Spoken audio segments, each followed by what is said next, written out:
7, जिसके अंदर आप लोगों को क्या दे रखा है, एक सर्कल दे रखा है जिसकी रेडियस आपके पास कितनी है, 12 सेंटीमीटर। तो सर्कल की रेडियस आप लोगों के पास कितनी है भाई, 12 सेंटीमीटर। और अगर यहाँ पे जो कॉर्ड है यानी जो जीवा है, कॉर्ड के कारण जो एंगल सब्सटेंस हो रहा है वो कितना हो रहा है, 120 डिग्री हो रहा है। आई बात समझ में? तो आपको क्या करना है, संगत वृत्तखंड यानी क्रॉसपॉन्डिंग सेगमेंट का एरिया निकालना है। तो यहाँ पे देखो आप लोगों को सबको पता है सेगमेंट का एरिया निकालना है। तो एरिया ऑफ सेगमेंट क्या होगा, theta upon 360 into pi r square minus area of triangle. तो बहुत इजी क्वेश्चन है या नहीं है?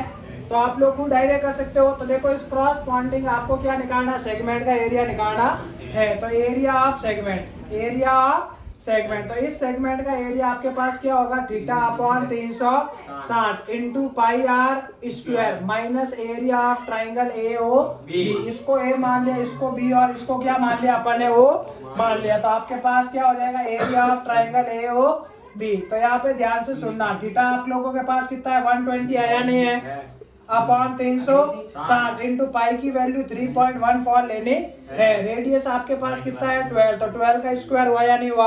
अब area of triangle A O B, तो क्या होगा, √3 अपॉन 4 साइड स्क्वायर, क्योंकि ये एक समद्विबाहु त्रिभुज आइसोस्केलस ट्राइंगल है। तो यहाँ पे देखो एरिया ऑफ ट्राइंगल क्या हो गया, √3/4 और साइड स्क्वायर यानी 12 का स्क्वायर हुआ या नहीं हुआ, हो गया। अब इधर देखो 12 का स्क्वायर दोनों में कॉमन आया या नहीं आया।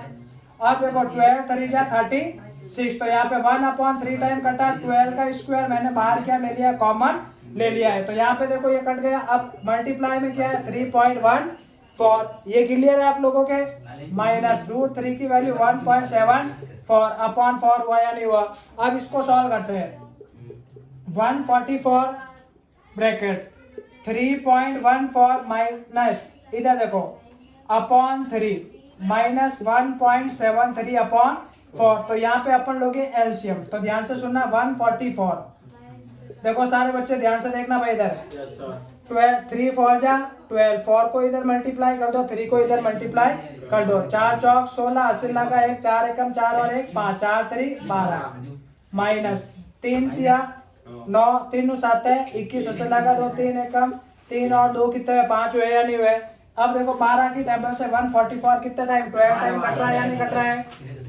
तो 12 इंटू सब्ट्रैक्ट कर लो भाई, यहाँ पे इधर देखो सब्ट्रैक्ट करना सिखाते हैं। 12.56 में से 19, ठीक है ना, और ये 5 माइनस करते हैं। देखो 16 में से गया 7, 4 में से गया 3, माइनस 7 बचा या नहीं बचा, 7.37। तो यहाँ पे जब इसको मल्टीप्लाई करोगे तो आपके पास आंसर आएगा 88.44, जो कि आपके पीछे आंसर दे रखा है सेंटीमीटर स्क्वायर। यकीन नहीं हो तो आप लोग मल्टीप्लाई करके देख लेना। और अगर 1-2 पॉइंट इधर उधर होते हैं तो उससे कोई फर्क नहीं पड़ेगा, ये सबकी अलग अलग कैलकुलेशन होती है, 1-2 पॉइंट इधर उधर हो सकते हैं, ठीक है। तो करो नोट भाई अभी।